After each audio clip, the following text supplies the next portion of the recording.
L'erreur 3 peut se résumer dans cette image. Le funambule ne passe pas d'un extrême à l'autre. Il est en équilibre. Ceci revient à ne pas travailler avec son collectif de manière juste. C'est une difficulté majeure à réussir à travailler en co-responsabilité. Il se peut que votre collectif n'existe pas. Ce n'est qu'un groupe de personnes. Il est possible qu'une rupture entre vous et votre équipe se soit faite il y a longtemps.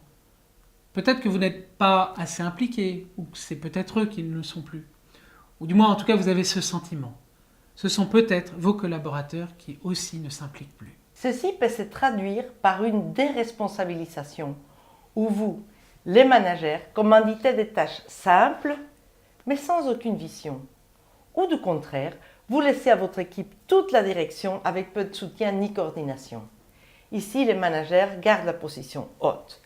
C'est lui qui prend la main. L'effet dévastateur est que plus une des parties prend la responsabilité, plus l'autre partie ne la prend plus. Ici, pas d'équilibre. C'est une boucle exponentielle. Bertha a signé un bon contrat avec un client et suite à ça, Martin lui confie les grands comptes. Bertha est honorée et elle ne peut pas parler de sa peur sous peine de se faire remplacer.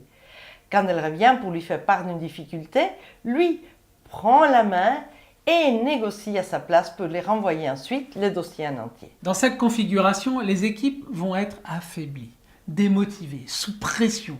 Il peut y avoir des cas de burn-out. Forkis aide Martin à avoir un repositionnement relationnel et lui permet de créer un espace où il écoute les besoins de ses coéquipiers sans résoudre leurs problèmes à leur place.